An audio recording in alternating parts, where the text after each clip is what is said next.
hoy es 12 de octubre de 2012 y me encuentro con el embajador de Ecuador en El Salvador, el ingeniero Segundo Andrango Bonilla. Bueno, le damos la bienvenida a las cámaras de Noti SB Multimedia. Bienvenido, embajador, a las cámaras de Noti SB. Muchas gracias, Daniela. Es un honor y un placer conversar con usted en este tema tan importante en el tema indígena. Ok, bueno, vamos a dar paso. Directamente nosotros estamos interesados en saber cómo llegó a ser, cómo ha llegado a ser embajador, o decir cómo ha sido su evolución política para poder estar acá. Bueno, ahora nos representa a Ecuador en El Salvador. Bien, primero yo vengo de la comunidad indígena del pueblo de la nacionalidad quichua, pueblo Ocabalo Cotacachi. En el Ecuador hay como 12 nacionalidades. Nacionalidades quiere decir comunidades que tienen su propio idioma, su propia cosmovisión. Y tenemos a la nacionalidad quichua, que es la más numerosa. Yo vengo de esta nacionalidad quichua, es la más activa políticamente, tanto en población, tanto en estos procesos sociales. Bueno, ¿cómo llegué a ser embajador? En realidad yo no soy de carrera diplomática. Sí, lo que ocurre es que en el Ecuador el presidente Correa y el canciller Ricardo Patiño implementaron unas políticas de incorporar a los pueblos indígenas, a los pueblos afroecuatorianos y a los montubios, campesinos, para que también participaran en el ejercicio del Estado. Esto es una política muy nueva, tanto en el Ecuador como en el continente. Y entonces ahí consideraron mi historia profesional y fui seleccionado para ocupar este tan alto cargo y muy importante cargo. Y entonces yo tengo una doble responsabilidad: hacer quedar bien a mi gobierno, a mi pueblo y también a mi comunidad indígena, porque estoy en la mira de mi gestión. Y es el segundo embajador en representar, de ser de una etnia, digámoslo así. Sí, en estas políticas el primer embajador nombrado fue Ricardo Cuango, del pueblo Cayambe, también de la nacionalidad quichua. Él está de embajador en Bolivia. Y también se nombraron otros jóvenes hombres y mujeres para otros países en otros cargos, por ejemplo secretarios, cónsules, están por España, por México y en diferentes países. Y adicionalmente a esto, la Cancillería está implementando una carrera diplomática para estos pueblos indígenas, el pueblo para la negritud y los montubios. Entonces realmente es un cambio muy profundo que rompe un poco con la tradición siempre que las cancillerías eran para gente, exclusivamente gente de mucho poder y con muchas actitudes muy conservadoras que impedían los cambios para el desarrollo del país. Digamos otra sociedad, ¿verdad? Puntualmente. Embajador, me gustaría que nos comentara de qué trata el proyecto político de la Revolución Ciudadana. La Revolución Ciudadana en el Ecuador son procesos de grandes cambios y profundos a la estructura económica, a la estructura política y también a la estructura cultural a través de la educación. Entonces el Ecuador está viviendo intensamente estos procesos de cambio y los ciudadanos están apoyando fuertemente al presidente Correa y su gobierno. Actualmente el gobierno tiene, según esta empresa mexicana, hay el 80% de aceptación. Entonces la gente se siente respaldada de la gestión del gobierno y por eso es que devuelve la ciudadanía el apoyo al presidente.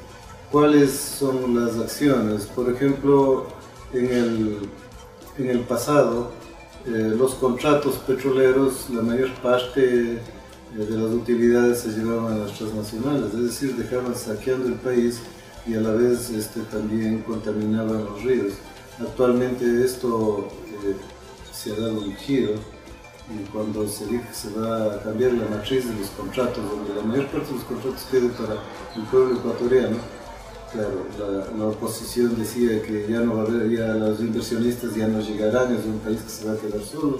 No, actualmente hay una relación más transparente, más equitativa con las transnacionales. Lo mismo ocurre con la minería.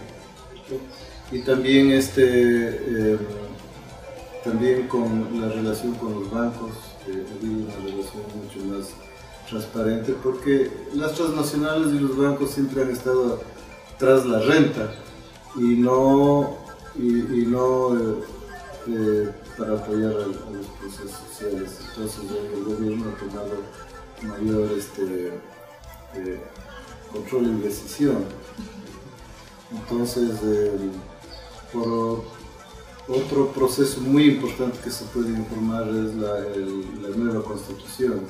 En el año 2008 hubo un vuelco total liderado por el gobierno y donde la ciudadanía, por los diferentes sectores de la ciudadanía, planteaban cómo debe organizarse la vida de la sociedad en el Ecuador. Entonces tenemos una constitución nueva donde están las bases para tener lo que se llama suma causa, y en quichua quiere decir una vida plena. Pero esto es más una visión más que se tomó de la cosmovisión indígena. La vida plena se entendería como cuando el individuo puede llegar a tener una armonía y paz cuando tiene una buena relación con su familia. Y en cadena, la familia puede tener una buena relación en paz y en armonía cuando está con la sociedad del bien, ¿cierto? Es más o menos hasta ese punto es lo que normalmente se conoce actualmente también en el concepto de la vida de las sociedades. Pero acá el suma causa va más allá. La sociedad, el ser humano, puede llegar a tener su paz interior y su armonía social siempre y cuando tenga una relación de respeto y de armonía con la naturaleza. Este es el punto más crucial de lo que consta en la Constitución, el suma causa. Y entonces esto va marcando poco a poco cómo hay que manejar el tema ambiental. Entonces, por ejemplo, hay una propuesta del proyecto Yasuní. El proyecto Yasuní es, primero hay un petróleo en esta zona Yasuní, en la Amazonía, que no está explotado. Pero en la superficie está la biodiversidad, una de las biodiversidades más grandes, más diversas del mundo. Y también hay culturas que no viven de la agricultura, sino que viven de la caza y la pesca. Ellos no necesitan de lo que, entre comillas, de la civilización, ellos están felices, es decir, tienen su suma causa, y lo que en cambio es gente que está sufriendo. ¿Por qué? Porque las petroleras en la Amazonía están contaminando los ríos y están pervirtiendo los valores de las comunidades indígenas de ahí. Entonces, lo que se trata con el proyecto Yasuní es que como los países, las instituciones, los empresarios pueden colocar un fondo para que no se explote, y estos fondos serían para generar nuevas energías alternativas, por ejemplo, la luz solar,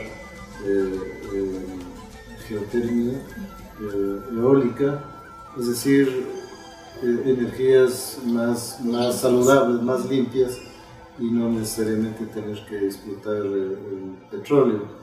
Entonces está, digamos, la nueva constitución con estos nuevos principios que hace la Revolución Ciudadana está avanzando. En el tema de la educación, por ejemplo, se ha mejorado el acceso de los niños a la escuela, y porque hasta ahora un alto por ciento en las comunidades indígenas, por ejemplo, pongamos un ejemplo, en la zona de mi nacionalidad, se estaba llegando hasta el 34% del analfabetismo. Pero ahora esto está cayendo rápidamente porque el gobierno está haciendo todo lo posible para que los niños no se queden excluidos de la escuela primaria. Pero no es solo abrirles las matrículas, hay todo un apoyo a las madres de familia en cuanto a uniformes, alimentación, útiles escolares. Y entonces la educación está mejorando enormemente, la remuneración de los profesores también ha subido, pero hay problemas con los dirigentes, porque los dirigentes han sido políticos que han funcionado desde su posición de gremio, una posición un poco ya pasada, digamos, conservadora. Y políticamente hay problemas con los dirigentes de los gremios de los profesores, pero las madres de familia especialmente están muy contentos que la educación esté mejorando su calidad. Mire, también se está creando lo que se llama la ciudad del conocimiento. Este es uno de los proyectos más impresionantes por su alcance. Es de una zona en un cantón. Se va a instalar la ciudad del conocimiento, que consiste en una universidad, que es un centro de producción de ciencia e investigación, donde están invitadas las empresas del mundo en temas científicos más avanzados, en temas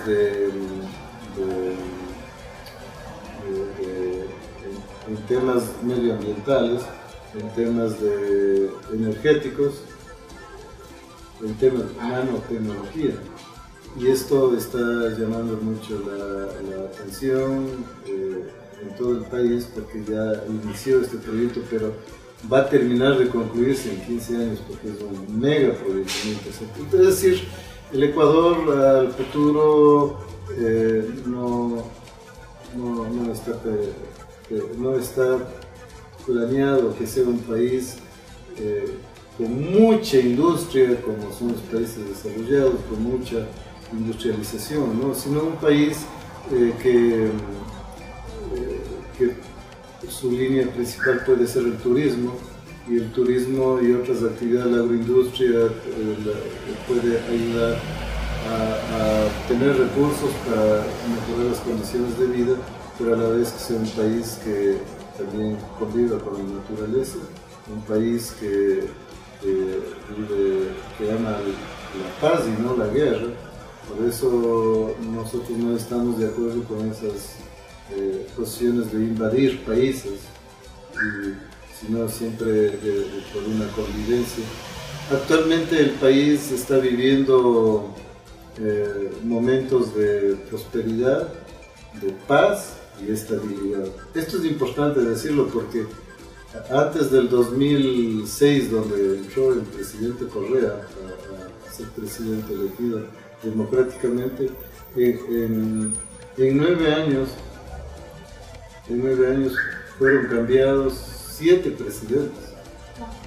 No sé lo que significa esto. Es decir, era un país con mucha inestabilidad por la corrupción, porque los gobiernos no defendían la soberanía, es decir, lo que menos les interesaba era solucionar los problemas de la sociedad. Lo que comentábamos anteriormente es referente al plan del buen vivir, ¿verdad?, que está implementando Ecuador en los últimos años, que es bastante bueno, por cierto. Bueno, pero para continuar también nos interesaría saber mucho cómo evalúa los avances plurinacionales e interculturalistas en el Ecuador relativo a la participación de los indígenas en el gobierno. Usted ya mencionaba antes algo referente a ello, ¿verdad? Pero también me gustaría que hiciera la evaluación. Sí, a ver, ubiquémonos en el Ecuador. En el Ecuador hay tres grandes organizaciones indígenas. Uno es la CONAIE que tiene una propuesta de fortalecimiento de sus pueblos y nacionalidades, o sea, son puros indígenas, que agrupa solo indígenas. Y luego tenemos la FENOCIN. La FENOCIN es una organización más intercultural, es decir, ahí hay indígenas, pero también están los campesinos mestizos y también están los negros.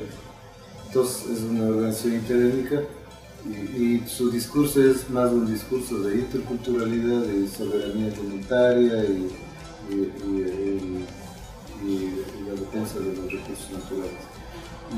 Y luego tenemos otra organización indígena nacional que son los de los indígenas de Huancú, que se han agrupado también para hacer la política. Entonces, ahora, estas organizaciones nacionales están sustentadas desde la comunidad. La comunidad es como lo que entenderíamos de un barrio, de un territorio pequeño. Hay un número de familias, le cuento de mi tierra, en mi comunidad hay como 70 familias, pero en mi municipio también hay comunidades que tienen como 350 familias, o sea, un barrio, lo que sería en la parte urbana. En esta comunidad la participación es muy natural, por decirle cuento. Cada año se nombra el presidente o la presidenta y es muy debatido, muy participativo, muy natural. Acá no tiene nada que ver el Estado, es la sociedad civil, ¿cierto? Y es prácticamente es una característica indígena. Esto no se ve en las personas mestizas, en los barrios que hay. Es una cuestión propia indígena, donde se reúnen cada año. No, las reuniones son cada mes para hablar diferentes temas prioritarios, pero para las elecciones cada año se evalúa la gestión del que sale y se nombran los nuevos. Y entonces es un ejercicio político en pequeño y donde a nadie se les excluye. A veces en la comunidad hay personas discapacitadas, un sordomudo, digamos. El sordomudo asiste también a las reuniones. Y ahí hay una manera de comunicarles quiénes son los candidatos y por quién debe darles votos. A veces se pone hasta chistoso y alegre, pero les dan la votación, discapacitados. A veces hay personas que hablemos de gayes también, son nombrados candidatos, algunos han ganado. Es interesante, pero es una sociedad muy tolerante, que ha sufrido mucho en la colonia y ha desarrollado su resistencia, ¿no es cierto? La resistencia indígena, y hoy está desarrollando procesos sociales de participación política. Yo le cuento de la comunidad base porque esta organización es la de primer grado. Entonces, cuando ya se unen las comunidades a nivel municipal, en mi tierra también es sinónimo de municipio de llamar cantonal. Aquí en cambio lo cantonal está abajo del municipio, allá lo que está abajo es la parroquia. Entonces se pueden unir las comunidades y forman una organización de segundo grado que es más zonal, pero la nacional es la que agrupa a toda la sector. Entonces en el nivel nacional las comunidades están colocando candidatos, eso es lo interesante, para los municipios o para las prefecturas. Aquí digamos en el Ecuador las prefecturas son de elección universal y también hay candidatos de la presidencia de la República. Entonces la participación política es muy, yo creo que en todo el continente es en el Ecuador donde la participación política es bastante avanzada. A pesar de que no somos numéricamente muy grande en la población, somos, según el censo, la población indígena pone en duda la metodología del censo, pero estamos ubicados como el 6% indígenas. Los negros también como el 7%. la negritud, los montubios del 8%, no estoy muy seguro. En total, todas estas poblaciones somos como el 20% de las poblaciones originarias, junto con los, con la negritud, que hay una buena participación. Entonces, hay bastantes cantones, bastantes municipios donde hay autoridades locales. Este ejercicio es muy interesante porque no existen, por lo menos en la parte andina, que sean cantones netamente de población indígena. Es una mezcla. A veces la mayoría son mestizos, y en algunos pocos la mayoría son indígenas, pero siempre hay mestizos. Y una minoría en la sierra, más tango la negritud en la costa. Pero este ejercicio, lo más interesante es desarrollar la interculturalidad. Desde la colonia lo que nos han marcado es que el mestizo ya viene con su memoria un poco racial, y el indígena también siempre está un poco con la memoria colonial, y que el mestizo viene de la colonia. Y entonces, si hay unos prejuicios de los dos lados, no hay una buena comunicación. Así hemos vivido hasta ahora. El planteamiento de las organizaciones, especialmente la que nos siguen, es que no vivamos de espaldas, estamos en el mismo territorio, sino que vivamos de vis a vis, como dice, de cara a cara. Y el término de que hay que tolerarnos no es el correcto, ¿verdad? O sea, yo le puedo tolerar a usted porque es indígena o es negro, y con eso no se soluciona, pero no está mal entendido. El punto es que yo respete su cultura, y no solo eso, me interesa en entender los valores buenos de su cultura para poder apropiarme y aprender. Y no solo eso, sino que entre el mestizo y el indígena puedan crear una cultura local o nacional y crear nuevas situaciones para el bien del país. Eso es lo que llamamos interculturalidad. Entonces, estos gobiernos donde están participando, donde hay autoridades negras, indígenas, montubias, permite hablar, permite ese espacio de respeto, de dialogar y reflexionar y buscar políticas de implementación. Y son procesos, pero muy interesantes. Bastante interesantes, que en otros países quizás no se ha llegado todavía a esos niveles, digamos. En Bolivia también es un proceso. Ahí tenemos un presidente indígena. Y las leyes, la constitución, al igual que el Ecuador, fueron muy avanzadas, que lo cambiaron radicalmente en los últimos años. Y la ventaja en Bolivia es que el 70% son indígenas. En el Ecuador somos apenas el 6%, sumados con las otras poblaciones interétnicas somos el 20%, pero en cambio somos pocos, pero muy activos, muy organizados. Y yo creo que como organización política hay una organización muy orgánica, muy disciplinada, muy activa, y por eso es que el Ecuador a veces se muestra en el continente como con más notoriedad en los escenarios políticos. La participación de los indígenas permitió en la Constitución incorporar el término del summa causa, de esta nueva visión,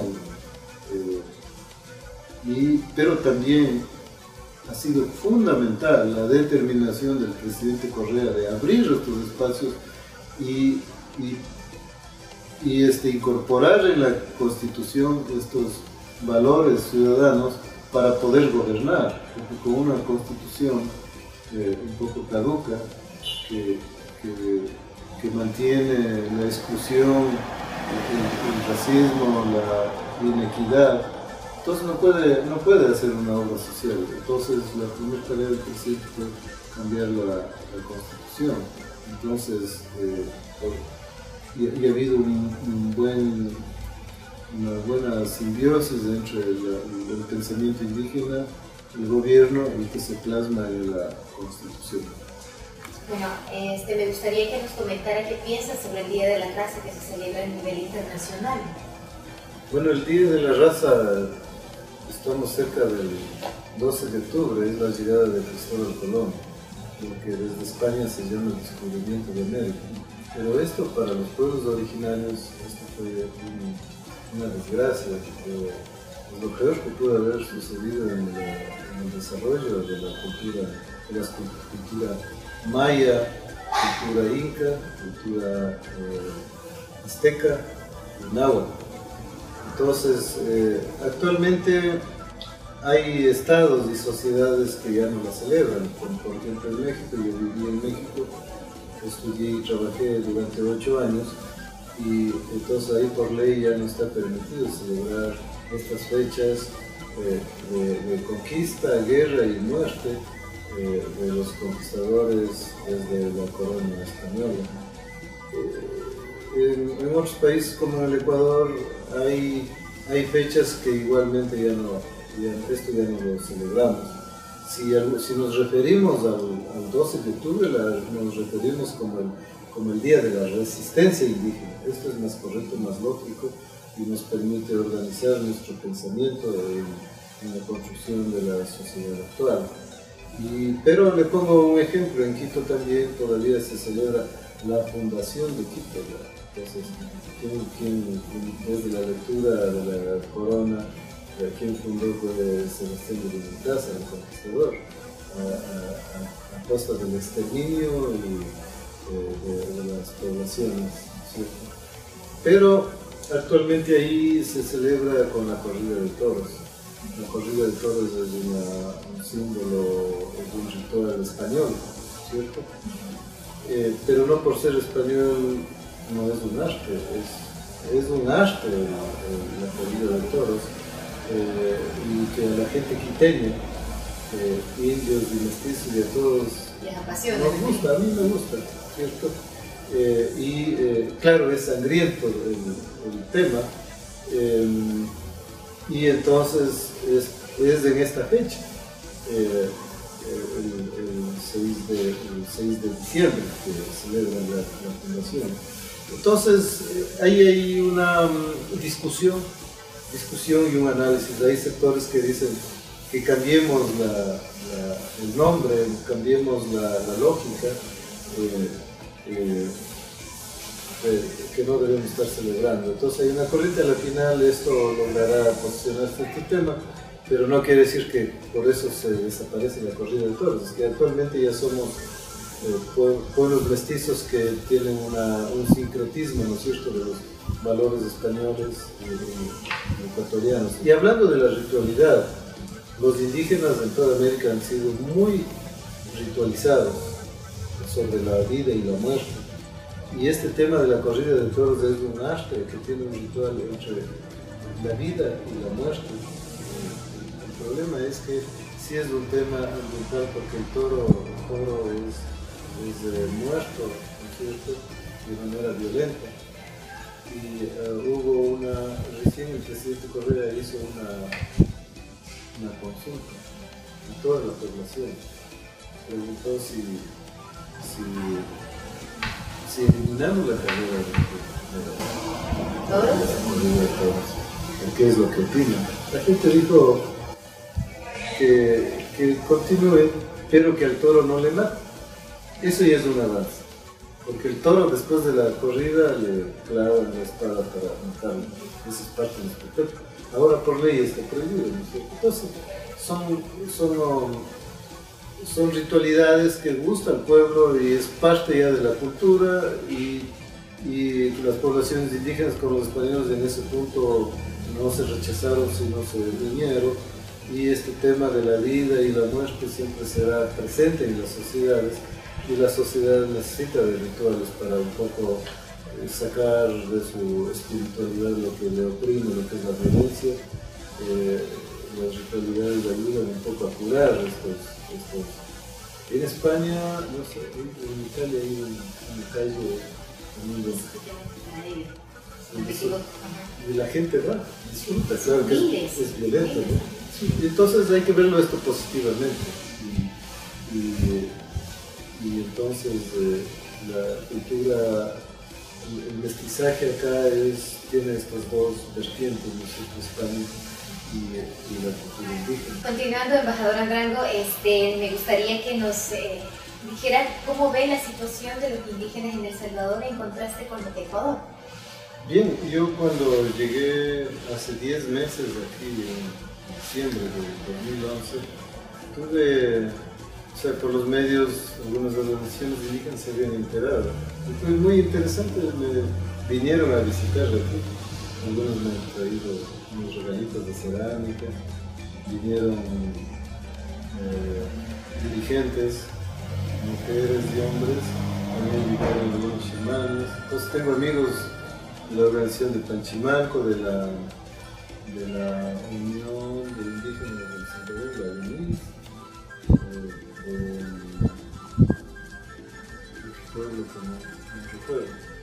y yo y también me han invitado a hacer estos rituales. Estuve en San Andrés en el día de algo celebrado la Procuraduría en el tema de los derechos indígenas. Entonces ahí tuve contacto. Mi opinión es que acá la organización indígena está muy invisibilizada por varias razones. Primero porque hubieron dos grandes masacres que la población indígena todavía tiene ese trauma. El primero fue en los años 1830, si no me equivoco. Hubo un levantamiento contra la nueva república, porque la nueva república le estaba perjudicando. Si la colonia era nefasta para la población indígena, la república estuvo haciendo peores cosas, por eso hubo este levantamiento. Y la represión del gobierno militar fue acabar con la población indígena. Y luego, en los años, a los 100 años exactamente, en 1930, hubo en Izalco una masacre igualmente de miles de indígenas nuestros. Y finalmente la conclusión es que la gente, para poder sobrevivir, lo que hicieron es cambiarse de apellidos, porque todo indígena donde esté visible a través de su apellido era sospechoso para el Estado. Y entonces fueron cambiando, y también si había algún elemento cultural como el temazcal o como una danza o el idioma mismo, tenían que esconder para hacerse invisibles, para no ser reprimidos. Ese miedo todavía persiste, porque en esa época los mayores, he conversado con los dirigentes, los mayores le decían a su hijo: mira, no hables el idioma nativo porque vas a sufrir. Y le cambiaron de apellido. Y entonces esa es la realidad, y todavía esta situación no ha cambiado. O sea, la gente tiene temor. Cuando yo estuve conversando con este chamán en Cali, en el hotel, me pregunté por qué las comunidades no promueven más servicios turísticos con el temazcal en su comunidad. Dice: nosotros tenemos miedo porque el Estado nos puede reprimir, ¿cierto? Porque así es desde la colonia, desde el inicio del República. Esta es una situación acá muy grave, y entonces hay organizaciones locales y no han logrado desarrollar la propuesta de cómo fortalecer la identidad y cómo influir en los gobiernos para que los gobiernos tracen políticas y las arreglen. Entonces hay una debilidad que habría que ver cómo las instituciones y el gobierno se ayudan al fortalecimiento organizativo y la identidad, el fortalecimiento de la identidad. Bien, ahora, ¿qué es lo que he visto que hace el gobierno? El gobierno ha hecho buenos esfuerzos.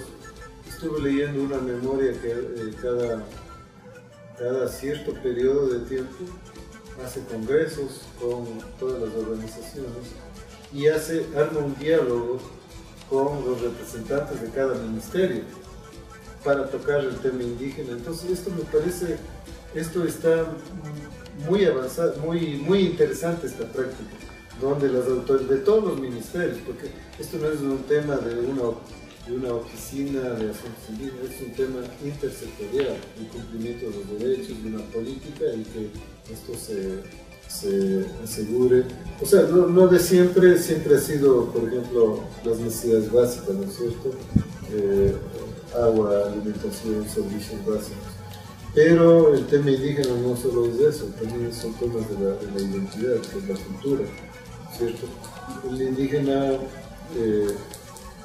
necesitamos no solo las necesidades básicas, sino también nuestro espiritual desarrollar, ¿no? Cosas ahí. Ese es el camino si queremos vivir bien, ¿cierto?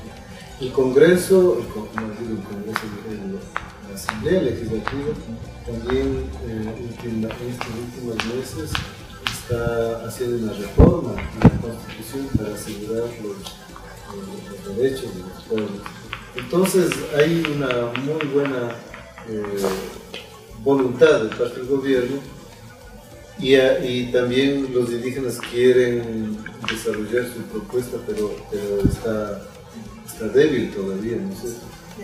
He conversado con la primera dama y igualmente está trabajando para ver cómo se coordina mejor, se mejoran los servicios del Estado para los indígenas. Entonces, si en el futuro esto va evolucionando, que las organizaciones logran hacer unas propuestas y el gobierno las apoya, entonces puede avanzar la situación de la condición indígena, porque en todos los países del continente las poblaciones más pobres son los indígenas, o sea, la venida de la república, la vida republicana no se ha logrado resolver, seguimos todavía excluidos de la. Sería también un poco de educación, actualizar más el tema de educación a nivel nacional. Claro, el tema de la educación es clave porque imagínense lo que me tocó vivir a mí. Yo, primero, en mi niñez, los padres de los niños indígenas no los enviaban a la escuela. ¿Por qué? Porque el niño que se iba a estudiar, solo había escuelas urbanas, me refiero. Sí. No escuelas rurales indígenas, solo urbanas. El niño que se iba a estudiar ahí se volvía malcriado contra su cultura, contra sus padres, y se volvía ocioso, ¿cierto? Entonces los papás dijo, ¿cómo vamos a mandar a estudiar para que se vuelva contra nosotros? Y no les enviaron. Por otro lado, porque eran maltratados por los mismos profesores, los mismos compañeros mestizos del área urbana. Pero bueno, para finalizar, embajador, me gustaría que nos diera unas palabras o enviarle un mensaje a las personas que nos están viendo en este momento. Bien, quiero agradecer a este medio. En realidad es gente joven, gente con muchas preocupaciones de cómo contribuir a la cultura democrática de la sociedad, y esto es un estímulo para mí para poder opinar sobre la situación indígena a propósito del 12 de octubre, y nos permite una reflexión y tener una opinión para contribuir a esta sociedad para que avance en su democratización y buscar condiciones de vida para la sociedad. Muchas gracias. Gracias, embajador.